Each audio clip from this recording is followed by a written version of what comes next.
The year was 1880, and the Texas wind, thick with dust, rattled the loose boards of the First Christian Church of Amarillo. It was a small building, its paint peeling, its windows clouded with years of neglect. Inside, the air was cool and still, carrying the scent of old wood and forgotten hopes. Elias, the new pastor, a young man barely out of his 20s, ran his hand over a dusty pew. He'd arrived in Amarillo with a heart full of purpose, ready to breathe life back into this struggling congregation. His first task, after sweeping out the tumbleweeds, was to sort through the church's few belongings. Tucked away in a drawer beneath a stack of worn hymnals, he found it.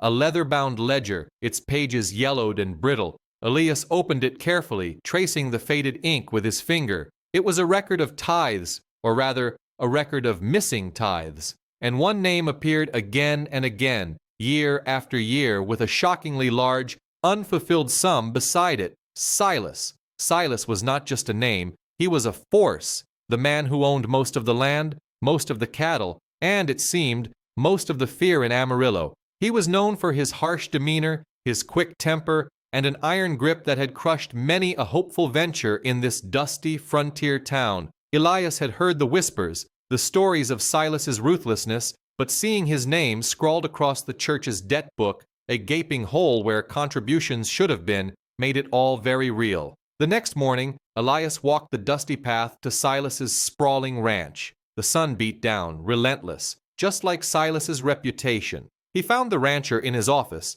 a dark, wood-paneled room that smelled of cured leather and cigar smoke. Silas, a man built like a bull with eyes that seemed to miss nothing, sat behind a large desk. He looked up as Elias entered, his expression unreadable. Elias, holding the ledger tightly, stated his purpose simply, presenting the book to Silas. Silas took the ledger, his thick fingers turning the pages until he found his own name. A slow, humorless smile spread across his face. He scoffed, a sound like gravel rolling downhill, then, with a deliberate, sharp tear, ripped the page bearing his name from the ledger. He let it fall to the dusty floor, watching it flutter like a dying leaf.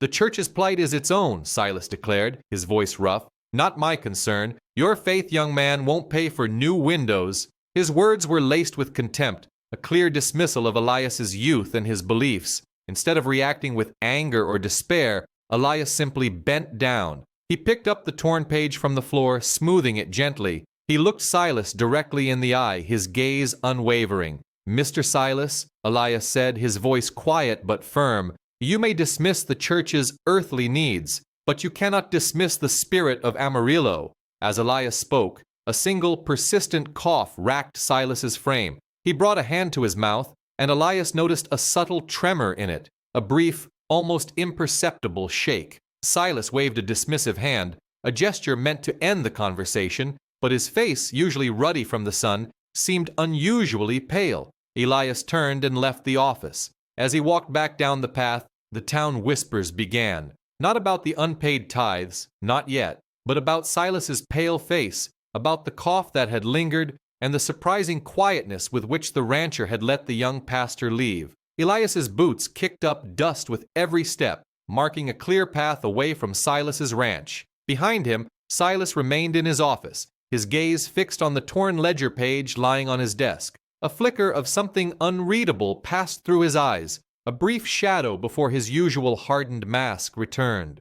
Before we continue, subscribe to the channel and tell us where you're watching from in the comments. Elias's path to Amarillo wasn't a straight one, nor was it accidental. He had grown up in a small, close-knit community in rural New England, a place where the seasons dictated life and faith was as much a part of the air as the crisp autumn chill. His family, humble and deeply religious, had instilled in him from a young age the core values of compassion, tirelessly serving others, and an unwavering belief in God's plan. Sundays were for church, weekdays for honest work, and every evening for quiet reflection. These weren't just rules, they were the very fabric of his being. As a second son, Elias always felt a quiet pressure to prove his worth, not in a grand, boastful way, but through meaningful contribution. His older brother was set to take over the family farm, a path laid out for him since birth. Elias, however, looked beyond the familiar fields. His dream was to bring solace and spiritual guidance to those in desperate need.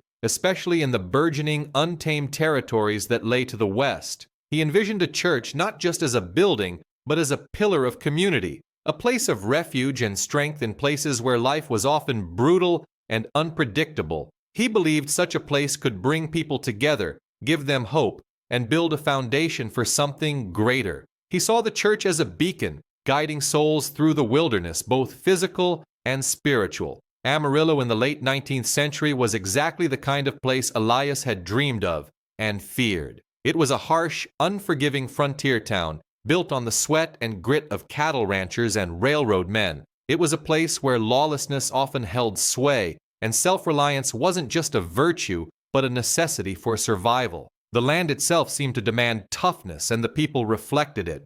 The church in Amarillo, the very one Elias now served, was a stark contrast to this rugged ethos. It was neglected, struggling, a small, weathered structure that seemed swallowed by the vast, indifferent landscape. It barely stood as a symbol of faith in a town that valued brute strength and personal gain above all else. Its disrepair mirrored the spiritual state of many of its inhabitants. Silas, the most powerful rancher in the region, embodied Amarillo's rough spirit perfectly. He was the town's unofficial king, his word often law, his presence dominating every gathering. Elias had arrived in Amarillo with an open heart, full of the hope and idealism of a young man fresh from seminary. He was largely unaware of the deep-seated resistance he would face, particularly from men like Silas. Silas viewed religion as a weakness, an imposition on his personal domain, and an unnecessary distraction from the hard realities of making a living on the frontier. He saw little use for sermons or tithes when there was cattle to be driven and land to be claimed. He had no time for what he considered soft sentiments. Elias's initial fervent hope was to unite the entire community, including Silas, under a common spiritual banner to heal the divisions he sensed and to bring a measure of peace to this wild place. He believed that even the hardest hearts could be touched by faith, that even the most stubborn men might find comfort in community. He truly thought he could bridge the gap between their worlds, that his conviction could overcome Silas's hardened exterior. Silas, the self-proclaimed ruler of Amarillo, had a long history of breaking promises and putting people down. His power wasn't just about his land or his cattle. It was about the way he used that power to control everyone around him. He built his empire by making sure no one else could rise too high, always keeping others just a little bit beneath him. He was a master at finding someone's weakness and using it against them, all while maintaining a facade of being a shrewd businessman. Many stories circulated about Silas, tales that painted a clear picture of his character. There was the time he shook hands with old man Peterson, agreeing to buy his small herd at a fair price, only to back out at the last minute when a bigger opportunity came along, leaving Peterson in a desperate financial situation. Then there was the infamous land deal with the widow Jenkins. He promised to help her secure her property rights, then subtly manipulated the paperwork, carving out a valuable section for himself and leaving her with the less fertile ground. People knew what he did, but they were too afraid to speak up. His manipulation wasn't always obvious. Sometimes it was just a quiet word to the county clerk, or a sudden change in a contract that no one dared to question. He wasn't above public shaming either. Anyone who dared to question his authority or his business practices would quickly find themselves the target of his sharp tongue and cutting remarks. He'd make an example of them in the saloon or at the general store, ensuring everyone understood the cost of defiance. These acts created a suffocating atmosphere of fear where people walked on eggshells around him. Yet, beneath the fear, there was also a strange, grudging respect for his ruthlessness. He was a survivor, a man who got what he wanted, and in a town like Amarillo, that counted for something. People admired his strength, even if they hated his methods. They saw him as a force of nature, unchangeable and unyielding. The church, in particular, had felt the sting of Silas's disdain more than once. Years ago, when the roof was leaking badly and the community was trying to raise funds for repairs, Silas had made a grand show of promising a significant donation. Everyone in town had heard about it, and hope had surged through the small congregation. But at the last possible moment, just as they were about to order materials, he withdrew his offer without explanation. He simply sent a messenger with a curt note, saying his priorities had changed. This act was a deliberate humiliation, a public display of his power over even spiritual matters. It wasn't just about the money, it was about showing everyone, especially the churchgoers, that he controlled their fate, that their faith was secondary to his whims. The church remained in disrepair, and the congregation felt disheartened, their spirits dampened by his cruelty. It was a clear message. He was in charge, and God was not. So, when Elias, new to town and full of bright-eyed idealism, confronted Silas in part 1, it wasn't just a simple disagreement over unpaid tithes. It was the culmination of years of Silas's oppressive behavior, a long history of broken trust and veiled threats. Elias, though a newcomer, had unknowingly stepped into a long-standing battle. He had inherited the weight of this history, the unspoken resentments, and the simmering frustrations of an entire community that had been pushed down for too long. He was not just asking for money, he was challenging a deeply entrenched power structure that had held Amarillo in its grip for years.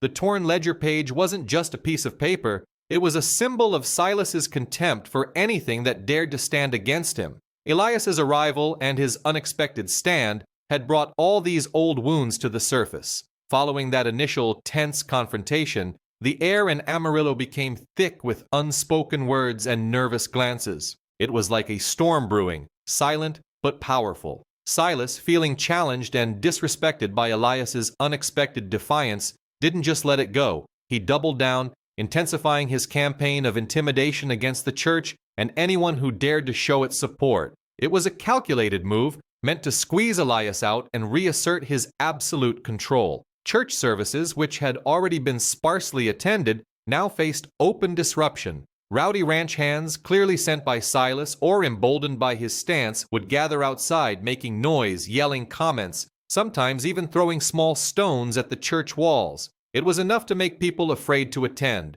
especially the women and children. Donations, already meager, dwindled even further. People feared that if they were seen putting money in the collection plate, Silas would take it as a personal affront. They knew his reach, and they knew his wrath. Then came the whispers of boycotts. If a store owner was known to be friendly with Elias, or if a rancher dared to speak up in defense of the church, their business would mysteriously dry up. Orders would be canceled, supplies wouldn't arrive, and customers would simply vanish. It was an unspoken threat, but its message was clear. Side with Elias, and you risk everything. The economic pressure was immense, a silent weapon wielded by Silas that impacted families directly. Elias found himself increasingly isolated. It was a slow, painful process. Neighbors who had once offered a kind word or a nod of greeting now avoided his gaze, looking down at their boots or quickly turning away when he approached. Conversations would halt abruptly in the general store, only to resume in hushed tones once he had passed.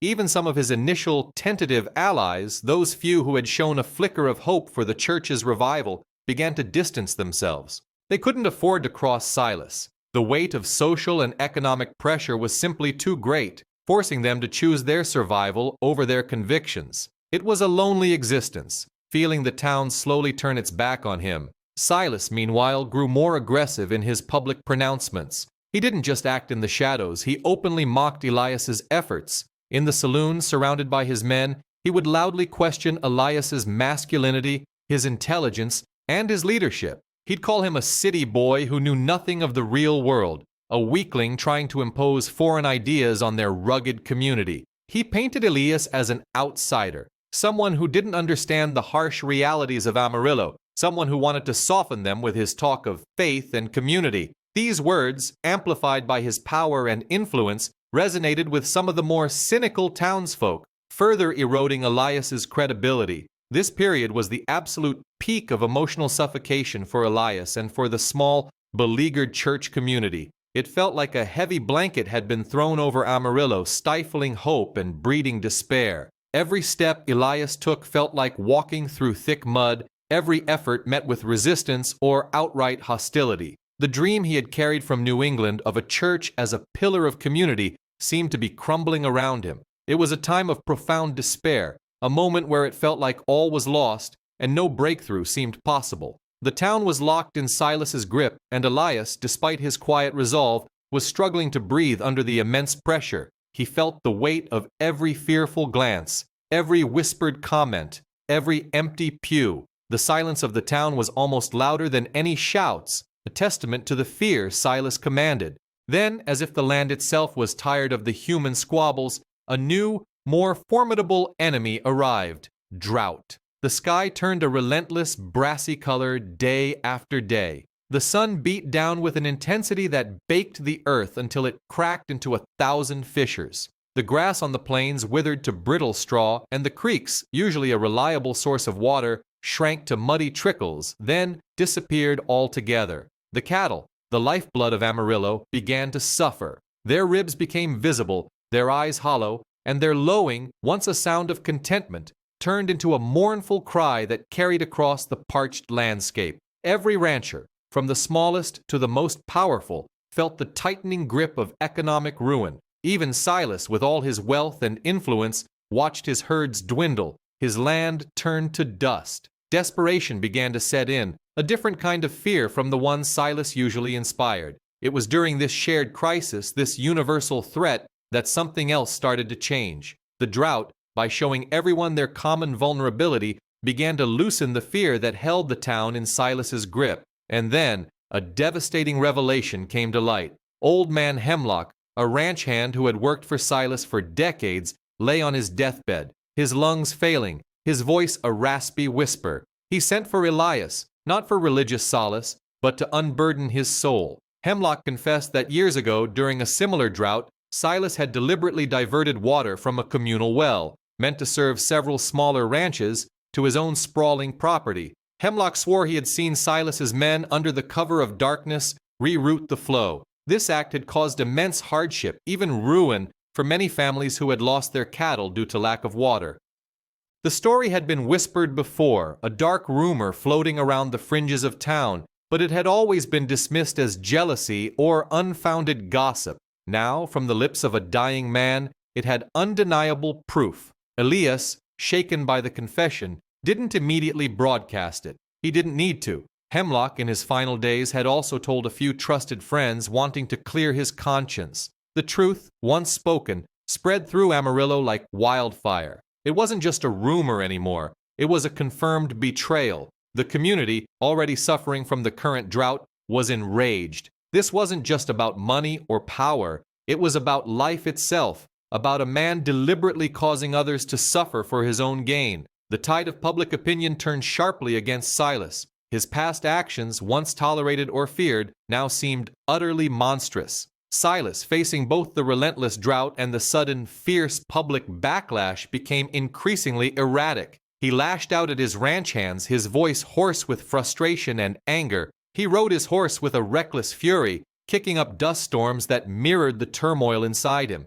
His orders became contradictory, his temper explosive. He seemed to lose his characteristic cunning, replaced by a raw, unthinking aggression. Even his most loyal men, those who had stood by him through years of intimidation, began to look at him with unease. His power base, built on fear and a grudging respect for his ruthlessness, was crumbling under the weight of his exposed deceit and the shared misery of the drought. He was still a force, but a desperate, cornered one. Elias, despite the ongoing animosity from Silas, saw the suffering in the town and knew he couldn't stand by. He stepped up, offering solace not just in words but in practical assistance. He organized the few able-bodied men and women who would listen, urging them to pool their remaining resources. They went out searching for new water sources, digging test holes in dry creek beds, sharing what little water they found with their neighbors. Elias didn't preach. He worked alongside them, his hands calloused, his clothes dusty. He helped distribute what meager food supplies they had, ensuring that no one went completely without. His actions stood in stark contrast to Silas's self-serving nature, his desperate attempts to protect only his own. Elias showed them a different kind of leadership, one rooted in compassion and community. The drought, combined with the devastating revelation of Silas's past deception, stripped away the last layers of his authority. It exposed the true, ugly nature of his leadership and shattered the illusion of his unbreakable control over Amarillo. This moment marked a critical turning point. The cycle of fear and suffering perpetuated by Silas for so long had finally been broken. The narrative of Amarillo, once dominated by one man's iron will, was shifting, opening a path for something new to emerge from the dust. Elias felt a strange mix of relief and a heavy new weight on his shoulders. The truth about Silas had ripped through the town, but it left a vacuum. People were looking to him now, not just for spiritual guidance, but for actual leadership in a town teetering on the edge. He was glad for the shift, for the breaking of Silas's hold, but the responsibility felt immense. Amarillo was a tough place, and leading it out of this crisis would take more than just good intentions. He felt a profound doubt, a fear that he wasn't strong enough. Yet, at the same time, a quiet confidence began to stir, fueled by the desperate need he saw in people's eyes. The townspeople who had been so hesitant before now started to rally around Elias. It wasn't a sudden, dramatic change, but a slow, steady turning. Small ranchers whose fields were parched and cattle thin came forward. They didn't have much, but they offered what they could. A day's labor, a few handfuls of grain, the use of a worn-out shovel. The women of Amarillo, always resilient, organized themselves. They set up makeshift kitchens in their homes, turning what little food they had into meals for the children and the elderly. They pooled their meager stores of medicine and tended to the sick, their faces etched with worry, but their spirits determined. Even some of Silas's former ranch hands, men who had followed him out of loyalty or fear, began to show up at Elias's side. They were disillusioned, seeing their boss for what he truly was, and they quietly offered their strength and knowledge of the land. They knew where old, forgotten springs might be, or how to dig a well with the best chance of success. Their help was invaluable, and it spoke volumes about how completely Silas had fallen from grace. The deep-seated Texan pride, which had often made people stubborn and resistant to outside ideas, now became a powerful force for good. That fierce self-reliance, once a barrier to collective action, now fueled a shared determination to overcome the drought. People weren't waiting for a savior. They were becoming their own. They understood that their survival depended on working together, something Silas had always discouraged. The collective effort, born from shared adversity and guided by Elias's quiet leadership, slowly began to chip away at the fear that Silas had instilled for so long. They were no longer afraid to speak their minds, no longer afraid to defy the man who had once ruled them. A new kind of courage was taking root in the dusty streets of Amarillo. Silas, meanwhile, became a ghost in his own town. Stripped of his authority, and more painfully, his respect, he was a pariah. His once bustling ranch was quiet, his ranch hands having drifted away to help Elias or simply left town altogether. The few who remained moved about their duties with a grim silence, avoiding his gaze. His own family, always wary of his temper, now actively distanced themselves. His wife, a quiet woman who had long endured his coldness, began spending more time with other women in town, helping with the community efforts, a silent rebellion against her husband's cruelty. Even his foreman, a man named Jed who had served Silas for decades, finally reached his breaking point. Jed, his face grim, confronted Silas in his empty office. He didn't yell or threaten. He simply laid out the facts, demanding accountability for years of deceit and the suffering it had caused. The psychological impact on Silas was profound. His usual harsh demeanor, his sneer, his iron-hard gaze all seemed to crumble. He appeared visibly broken, his shoulders slumped, his eyes haunted and unfocused. The man who had once dominated Amarillo with an unshakable will now looked like a shell,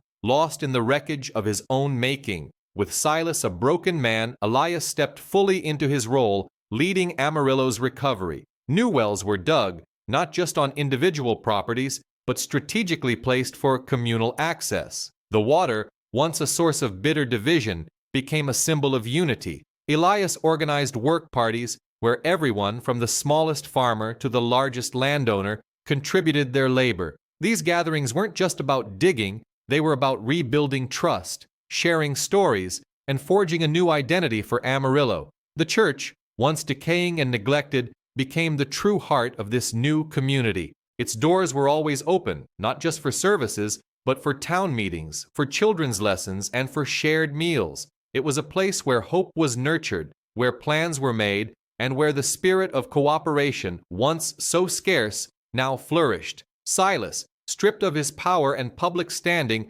became a shadow. He rarely left his ranch, and when he did, he moved with a slow, heavy gait, his head down. The town had no sympathy for him, but a strange kind of pity had replaced their fear. One Sunday morning, as the bells of the now repaired church chimed, a lone figure walked slowly towards its doors. It was Silas. He didn't enter immediately. He stood outside, his hat in his hand, his eyes fixed on the entrance. A murmur went through the small congregation gathered inside. Elias, from the pulpit, paused. He saw Silas, not as the formidable rancher, but as a man brought low by his own choices. Silas finally stepped inside. He didn't sit in his usual prominent pew, but chose a seat at the very back, near the door. He didn't look at anyone. He just sat there, his head bowed, listening to Elias's sermon. After the service, as people slowly filed out, Silas remained. Elias approached him quietly. Silas looked up, his eyes red-rimmed, his face etched with a mix of shame and something else, something akin to relief. He didn't speak many words. He simply pulled a leather pouch from his coat and placed it on the worn wooden bench. "For the church," he mumbled, his voice raspy. "For everything." It was a substantial sum, enough to cover the old debt and then some. It was a genuine donation, not a bribe or a show of power, but a quiet act of atonement. His pride, once an impenetrable fortress, had finally crumbled, replaced by a quiet humility that no one in Amarillo had ever thought possible. The town, while not forgetting the years of hardship Silas had inflicted, slowly began to heal. They didn't embrace him, but they no longer recoiled. He was allowed to contribute to the community's rebuilding, albeit from a position of greatly diminished power. He helped with some of the new well projects, offering his knowledge of the land, no longer attempting to control, but simply to assist. Elias's vision of a unified Amarillo built on faith and shared responsibility began to take root. It wasn't perfect, and the scars of the past remained, but the foundation for a better future was laid. Elias often found himself standing on the porch of the now vibrant church, looking out over a thriving Amarillo. The fields were green again, the cattle healthy, and the laughter of children echoed in the streets. It was a testament to resilience, to the power of a community united, and to the transformative power of leadership rooted in compassion. He reflected on how even the harshest of men, like Silas, could be brought to humility, not through force, but through the quiet, persistent demonstration of a different way. True strength, he realized, lay not in dominance, but in serving others, in lifting them up, and in fostering a spirit of shared responsibility. The old ledger, once a symbol of conflict and division, now sat on his desk in the church office. It was a constant reminder of the journey, a silent witness to the profound transformation that had taken place in Amarillo. It was a story not just of a town, but of the human spirit, capable of both great cruelty and profound redemption.